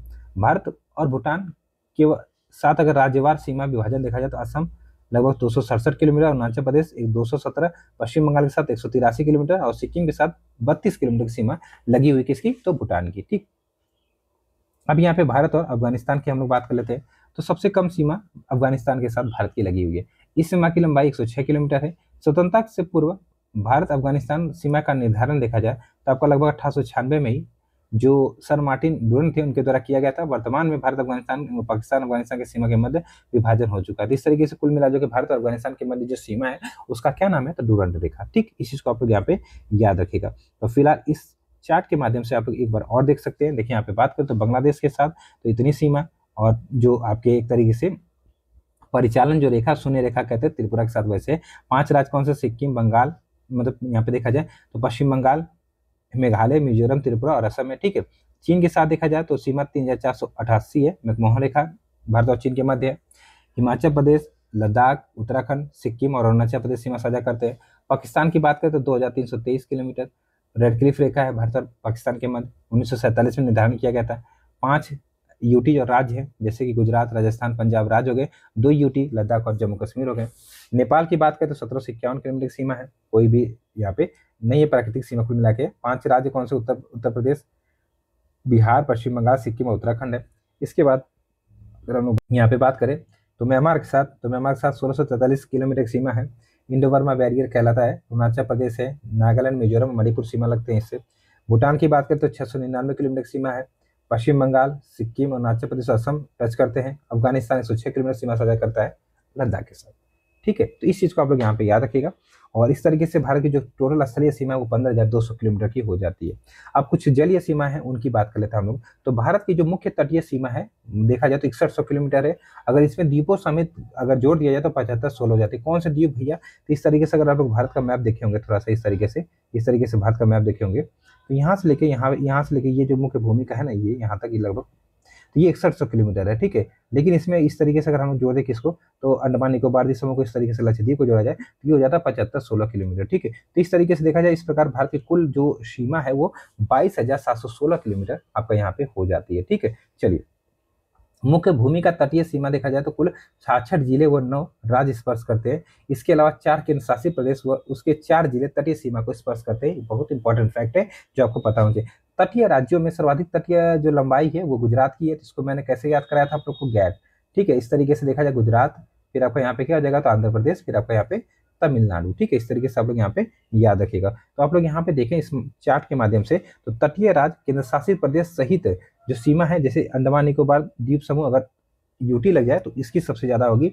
ठीक है, वहीं पे गुजरात फिर आता है स्टेट में, फिर आंध्र प्रदेश आता है, फिर आपका तमिलनाडु आता है। इस तरीके से आप लोग जो मैंने यहाँ पे ट्रिक बताई GAT गेट से आप लोग यहाँ पे याद कर सकते हैं। ठीक है, और इस तरीके से अंडमान निकोबार द्वीप समूह तो आपको पता है सबसे ज्यादा तटीय सीमा लगा हुआ है। ठीक है, फिर आपका महाराष्ट्र है, फिर केरल है। इस तरीके से आप लोग यहाँ पे क्रम पूछ लेता, थोड़ा सा याद रखिएगा। ठीक, चलिए अब यहाँ पे थोड़ा सा देखा जाए आंतरिक, यहाँ पे थोड़ा सा बात करते हैं हम लोग और चीजों की और चीजों की हम लोग यहाँ पे बातें करेंगे अभी। हाँ चलिए अब यहाँ से थोड़ा सा हम लोग देख लेते हैं। अब यहाँ पे देखा जाए तो अंतर्राष्ट्रीय समुद्री संगठन की व्यवस्था के अनुसार जो भारत इसकी जलीय सीमा को 3 भागों में बांटा गया है। दरअसल एक अनक्लॉज आया था यहाँ पे जो अंतर्राष्ट्रीय समुद्री संगठन की व्यवस्था है। अनक्लॉज क्या करता है ना कि जो अनक्लॉज के माध्यम से क्या होता है, कोई भी जो देश है या फिर कोई देश की बात छोड़िए, भारत को दरअसल इसके हिसाब से 3 भागों में जलीय जो सीमा 3 भागों में बांटी गई है। इसको थोड़ा सा समझना होगा, कैसे समझना होगा इसको हम लोग यहाँ पे समझते हैं। देखिए सबसे पहले क्या करिए, यहाँ पे एक भारत का मैप बनाइए आप लोग धीरे से, यहाँ पे इस तरीके से एक भारत का मैप बनाइए इस तरीके से। ठीक, ये भारत का मैप हो गया। अब यहाँ पे क्या करिए आप लोग, ये जो एक तरीके से देखा जाए देखिए, हाँ अब ये जो टेढ़ा बेड़ा है इसको इस तरीके से एक बेस लाइन मार के मिला दीजिए। इस तरीके से फिर से बना देते, कोई बात नहीं। ठीक है, तो इसको क्या करिए एक बेस लाइन इस तरीके से जो टेढ़ा हिस्सा है इसको सीधा मिला दीजिए इस तरीके से। ठीक है, इस तरीके से सीधे तो ये क्या कहलाती है? बेस लाइन कहलाती है। क्या? Base line. ठीक है, अब यहाँ से 12 नॉटिकल माइल पे एक सीमा होती है जिसको हम लोग कहते हैं क्या, जिसको हम लोग कहते हैं एक तरह से स्थलीय सीमा या फिर मतलब सॉरी प्रादेशिक सीमा। ये 12 नॉटिकल माइल पे, फिर 24 नॉटिकल माइल पे यहाँ से ये होती है आपका क्या, ये होती है आपका एक तरीके से देखा जाए तो इसको क्या कहते हैं, ये आपका क्या होती है, थोड़ा सा देखा जाए यहाँ पे, मेरे दिमाग में नहीं आ रही है यहाँ पे। ये आपका होती है संलग्न क्षेत्र, माफ करिएगा संलग्न क्षेत्र होता है क्या इस तरीके से। फिर 200 नॉटिकल माइल पे यहाँ से 200 नॉटिकल माइल पे ये होती है अन्य आर्थिक क्षेत्र। ठीक है, इस तरीके से ये दोनों साइड होती है। ठीक है, तो यही हम लोग यहाँ पे पढ़ेंगे। ठीक, और ये जो हिस्सा बन गया ये वाला हिस्सा, ये आपका एक तरीके से क्या कहलाता है, तो ये आपका एक तरीके से देखा जाए तो ये इनर वाटर कहला लेता है एक तरीके से। यहाँ पे देखा सारी चीजें अभी होंगी यहाँ पे। ठीक है, यहाँ पे देखिए यहाँ पे होगा ये इनर इंटरनल वाटर, वही इनर वाटर कहलाता है। ठीक है, ये चीजें तो आइए समझा है इनको थोड़ा सा। इनको थोड़ा सा समझा जाए। ठीक, सबसे पहले अगर हम लोग बात करें यहाँ पे किसकी, तो बात करते हैं हम लोग यहाँ पे इसकी प्रादेशिक जल सीमा। दरअसल देखा जाए तो भारत की जो प्रादेशिक समुद्री सीमा है या क्षेत्रीय सागर टेरिटोरियल जो सी है, ये आधार रेखा से 12 समुद्री मील है। आधार रेखा मैंने बताया था जो भारत इस तरीके से 13 में है ना, मतलब इस तरीके से भारत की जो आकृति इस तरीके से है, इस तरीके से एक बेस लाइन खींच लिया, तो इस बेस लाइन से लेके जो 12 नॉटिकल माइल तक का क्षेत्र है, ये आपका क्या कहलाता है, तो ये आपका कहलाता है यहाँ पे देखा जाए तो क्या, प्रादेशिक जल सीमा। ठीक है, प्रादेशिक जल सीमा कहलाता है। ठीक, इस तरीके से देखा। यहाँ पे याद करने वाली चीज क्या है कि भारत का संपूर्ण अधिकार होता है इस पे। ठीक है, इस पे भारत का संपूर्ण अधिकार होता है। ठीक है, इस तरीके से आधार रेखा जो होती है टेढ़े मेढ़े तट को मिलाने वाले काल्पनिक रेखा होती है, कल्पित रेखा हुई काल्पनिक रेखा आती है। ठीक, इस तरीके से आप लोग यहाँ पे याद रखिएगा। ठीक, बस इतना सा आप लोग यहाँ पे थोड़ा सा याद रखिएगा। अब यहाँ पे देखा जाए तो जो आधार रेखा है उसके मध्य स्थित जो सागरी जल होते हैं उनको आंतरिक जल कहते हैं, जैसा कि मैंने आप लोग को यहाँ पे डायग्राम के माध्यम से दिखाया था ना। जैसे कोई भी यहाँ पे जल, ये वाला जो है, ये वाला हिस्सा, जैसे यहाँ पे हम लोगों ने मान लीजिए खींचा बेस लाइन, तो ये वाला जो हिस्सा इधर बढ़ जाएगा वो आंतरिक जल आपका यहाँ पे हो जाता है। ठीक, चलिए अब यहाँ पे दूसरा जो आता है संलग्न क्षेत्र, जिसको कंटिन्यूअस जोन कहते हैं। तो यहाँ पे देखा जाए ये जो संलग्न क्षेत्र होता है, ये आपका दूरी देखा जाए आधार रेखा से 24 समुद्री मील की दूरी होती है, और 1 समुद्री मील बराबर 1.8 किलोमीटर की दूरी होती है। इस क्षेत्र में भारत को साफ सफाई, सीमा शुल्क की वसूली और वित्तीय जो अधिकार तक प्राप्त होता है। ठीक, इस तरीके से याद रखिएगा। अनन्य आर्थिक क्षेत्र की बात करूँ, एक्सक्लूसिव इकोनॉमिक जोन की बात करूँ, तो ये देश बेसिकली क्या होता है ना, तो ये जो होता है, जो आपका आधार रेखा थी वहां से 200 समुद्री मील तक का होता है, जिसमें भारत को वैज्ञानिक अनुसंधान और नए द्वीपों के निर्माण तथा प्राकृतिक जो संसाधन है उनके विदोहन की छूट मिली होती है। इसके बाद का जो क्षेत्र होता है वो हाई सी होता है, उच्च सागर होता है, जहां सभी राष्ट्रों को समान अधिकार होता है। तो इस तरीके से कुछ बेसिक चीजें जो आपको यहाँ पे क्या होनी चाहिए, तो पता होनी चाहिए। ठीक है, अब ये जलीय पड़ोसी देश देखा जाए थोड़ा सा, भारत के 2 जलीय पड़ोसी देश हैं, कौन कौन से, तो एक लक्षद्वीप है, एक लक्षद्वीप कह रहा हूँ, एक आपका यहाँ पे श्रीलंका, एक मालदीव है। ठीक है, तो इस तरीके से देखा जाए वैसे बहुत से, अगर जलीय बात करूँ तो बांग्लादेश में थोड़ा सा लगता है, ये भी हो सकते हैं, वैसे नाम 2 ही का आता है, लेकिन हम लोग पढ़ेंगे अच्छे से। देखिए, भारत की मुख्य भूमि के अतिरिक्त बंगाल की खाड़ी में अंडमान निकोबार द्वीप समूह और अरब सागर में लक्षद्वीप समूह अवस्थित है, जो कि मुख्य भूमि से समुद्र द्वारा अलग किए गए हैं। अगर समुद्र पार भारत का सबसे निकट पड़ोसी देश देखा जाए तो कौन सा हो जाएगा, श्रीलंका हो जाएगा। इसके अलावा इंडोनेशिया, म्यांमार, मालदीव, बांग्लादेश, पाकिस्तान और थाईलैंड भारत की समुद्री सीमा से संबंध रखते हैं, लेकिन पड़ोसी देश तो ये सब स्थलीय वाले हो गए थे ना। अगर बात करें कोई आपसे समुद्री, तो वही 2 ही आते हैं, श्रीलंका और मालदीव आते हैं। ठीक है, तो इस तरीके से याद रखिएगा चीजों को। वैसे ये इनसे समुद्र भी लगा हुआ है, तो ऐसे कह सकते हैं। ठीक, इसलिए यहाँ पे बता रहा है। तो भारत और श्रीलंका के मध्य अगर बात करें तो हिंद महासागर में बाघ जो संधि है उसके द्वारा श्रीलंका भारत की मुख्य भूमि से पृथक होता है। आदम ब्रिज तमिलनाडु एवं श्रीलंका के मध्य स्थित है। अगर ध्यान दें तो पंबन द्वीप पर ही रामेश्वरम स्थित है। आदम ब्रिज के उत्तर में पाक की खाड़ी और दक्षिण में मन्नार की खाड़ी स्थित है। यहाँ पे डायग्राम होगा, जरूर होगा, नहीं होगा तो ऊपर होगा, यहाँ से हम लोग समझ लेंगे। पाक की खाड़ी जो आप लोगों को मैं दिखाना चाह रहा हूँ यही तो होता है। थोड़ा सा देखिए, यहाँ पे पड़ती है पाक की खाड़ी। ठीक है, इस तरीके से चीजों को थोड़ा सा आप यहाँ पे याद रखिएगा। ठीक, चलिए आगे बढ़ा जाए, थोड़ा सा और चीजें हम समझते हैं यहाँ पे। ठीक, थोड़ा सा आगे बढ़ते हैं। चलिए थोड़ा सा आगे बढ़े, तो जो आगे यहाँ पे है भारत व इंडोनेशिया। ठीक है, भारत व इंडोनेशिया के मध्य जो सीमा है उसको हम लोग देखने की कोशिश करेंगे। तो यहाँ पे देखा जाए तो भारत व इंडोनेशिया, भारत के ग्रेट निकोबार और इंडोनेशिया के सुमात्रा द्वीप के मध्य जलीय सीमा को महान चैनल, ग्रैंड चैनल जो है 6 डिग्री चैनल की संज्ञा दी जाती है, जो दोनों देशों के जलीय भाग के विभाजन को इंगित करता है। भारत और म्यांमार के मध्य देखा जाए तो बंगाल की खाड़ी इस तरीके से इतना इंपॉर्टेंट नहीं है। अब यहाँ पे कुछ परीक्षा उपयोगी तथ्य दिए गए, उनको देख लेते हैं।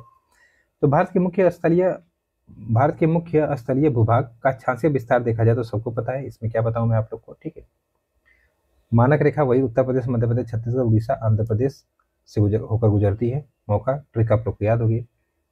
सिर्फ 5 तट रेखा वाले राज्य तो गुजरात, आंध्र प्रदेश, तमिलनाडु, महाराष्ट्र, केरल हो जाएंगे। देखिए यहाँ पे त्रिपुरा और बांग्लादेश के मध्य सीमा है तो 0 लाइन है।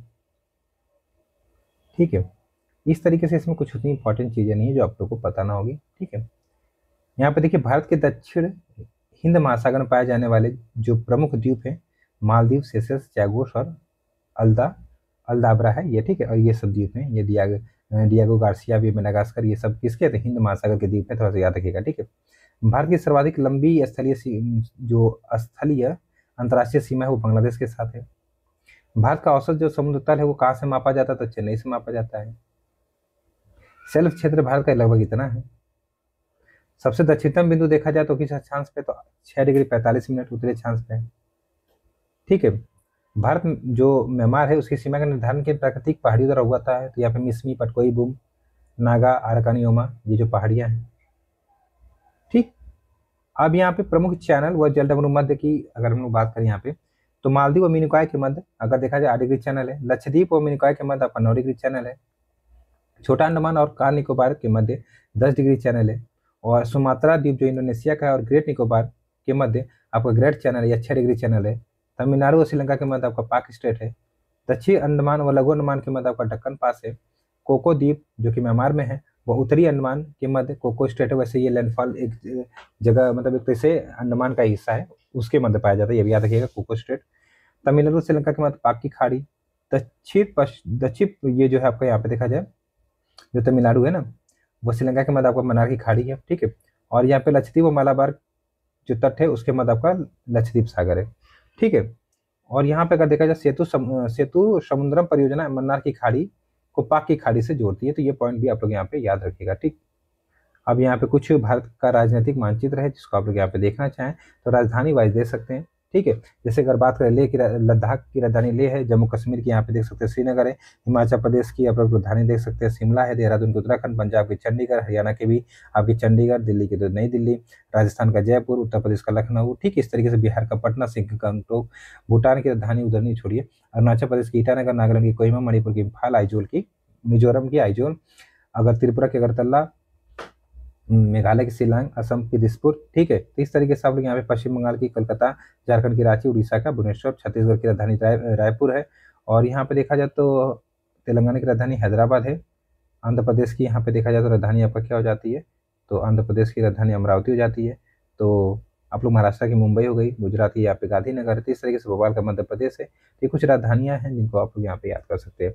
ठीक है, तो इस तरीके से ये आपको यहाँ पे हो गया। ठीक, लक्षद्वीप की राजधानी कवरत्ती है और यहाँ पे देखा जाए अंडमान निकोबार द्वीप समूह की राजधानी पोर्ट ब्लेयर है। ठीक, अब यहाँ पे देखा जाए भारत व राज्य केंद्र शासित प्रदेश यहाँ पे देख सकते हैं राजधानियां होगी। ठीक, ये चीज थोड़ा सा आप लोग यहाँ पे याद रखिएगा। थोड़ा सा एक चीज मैं और आप लोग को बता दूं, यहाँ पे ये वाला पॉइंट, पुर्तगाल के अधीन क्षेत्र देखा जाए, यहाँ पे पुर्तगाल के अधीन क्षेत्र देखा जाए तो दादरा नगर हवेली जो कि इतना वर्ग था 11 अगस्त 1961 को भारत के जो समेकन तिथि में आया था। दमन दीव बेसिकली ये भी आया था, गोवा आया था आपका यहाँ पे देखा जाए तो 61 में ही। ठीक है, पुडुचेरी की बात करें फ्रांस का दिन था। यह एक ऐसा केंद्र शासित प्रदेश है जिसका मतलब जो क्षेत्र वो 3 राज्यों में पुडुचेरी आपका एक है। ठीक है, तो इस तरीके से आपका ये मुख्य क्षेत्र जाता है। फिर कराईकल, यनम और आपका माहेश है। जैसे अगर पुडुचेरी मुख्य भाग की बात करूं तो ये तमिलनाडु की सीमा पर स्थित है। कराईकल जो है ना ये भी तमिलनाडु में है। यनम कहाँ पे, आंध्र प्रदेश में है। और माहे कहाँ पे है, तो केरल राज्य में स्थित है। ठीक है, तो इस तरीके से चीज़ों को थोड़ा सा आप लोग यहाँ पे याद रखिएगा। अब यहाँ पे थोड़ा सा देखा जाए जो भारत बांग्लादेश के मध्य क्षेत्रों का विनिमय हुआ था 2015 की बात है। तो इस तरीके से अगर देखा जाए सन 1974 के संपन्न भारत बांग्लादेश सीमा समझौता को मूर्त रूप प्रदान करने की निर्मित जो भारतीय संसद मई 2015 में एक तरीके से देखा जाए यहाँ पे तो संविधान संशोधन करती है। 119 संशोधन विधेयक स्वीकृति प्रदान करती है। ये संविधान संशोधन होता है जिसके माध्यम से दोनों देशों के मध्य जो समझौता है इस तरीके से देखा जाए इतना सीमा इस तरीके से जाती है। ठीक है, तो ये चीज़ थोड़ा सा आप लोग यहाँ पे याद रखिए। इसी में आगे देखा जाए तो भारत की राजनीतिक इकाइयाँ कुछ दिया है। जैसे अंग्रेजों ने भारत छोड़ने के समय भारत और ब्रिटिश जो विंस उसमें 562 क्या थे रजवाड़े थे। ठीक है, 26 जनवरी 1950 को भारत संविधान लागू किया गया और भारत को एक तरह से गणतंत्र राज्य घोषित किया गया था। ठीक है, इस तरीके से आपको पता है कि ये सब चीज़ें बनती है 1953 वगैरह में। सबसे पहला स्टेट आपका यहाँ पे आंध्र प्रदेश बनता है। ये सब प्रश्न बन जाते हैं इसलिए थोड़ा सा जरूरी वैसे पॉलिटी की चीज़ें हैं। ठीक है, 1953 में फजल अली की अध्यक्षता में 3 सदस्यीय आपका आयोग गठन होता है। इसमें एम के पनिकर होते हैं, हृदयनाथ गुजरू भी होते हैं। ठीक है, राज्य पुनर्गठन आयोग की स्थापना होती है। तो इस तरीके से चीज़ों को याद रखिएगा। अब यहाँ पे कुछ परीक्षा उपयोगी तथ्य देखा जाए, कुछ इंपॉर्टेंट है। तो कह रहा है कि उर्वरता की दृष्टि से किस क्षेत्र को भारत का हृदय स्थल माना जाता है, गंगा मैदान को। ठीक है, सही बात है। किस भूगोलवेता ने यह कहा था कि भारत को उपमहाद्वीप कहलाने का उतना ही अधिकार है जितना यूरोप को, तो केसी ने कहा था, पूछ सकता है। भारत का कौन सा स्थान 3 सागरों का संगम कहलाता है, कन्याकुमारी कहलाता है। देख चुके हैं हम लोग यहाँ पे, ये सब तो ध्यान से विस्तार बहुत बार देख चुके हैं। इंदिरा पॉइंट का अन्य किस नाम से जानता है, पिंगवेलियन पॉइंट, पार्सन पॉइंट, ये सब जानते हैं। पुडुचेरी के शासित प्रदेश के अंतर्गत सम्मिलित है तो माहे अर्थात केरल में पड़ता है ये। कराईकल हो गया, पुडुचेरी हो गया, ये नाम आंध्र प्रदेश वाला, ठीक। इस तरीके से अगर आगे थोड़ा सा देखा जाए और कुछ तो इम्पोर्टेंट नहीं है। ये देखिए भारत का प्रथम मानचित्र किसने बनाया था, तो एनविले ने बनाया था 1752 में, ठीक। ये चीज़ थोड़ा सा याद रखिएगा। अब यहाँ पे राज्यों का गठन एक बार पूछ लेता, देख लेते हैं। आंध्र प्रदेश 1953 बना, गुजरात बना 1960 में, नागालैंड बना 1963 में, हरियाणा बना 1966 में, हिमाचल प्रदेश 1971 में, मेघालय मणिपुर त्रिपुरा 1972 में, सिक्किम बना था 1975 में, मिजोरम अरुणाचल प्रदेश गोवा बना था 1987 में, छत्तीसगढ़ बनेगा अपन 2000 में।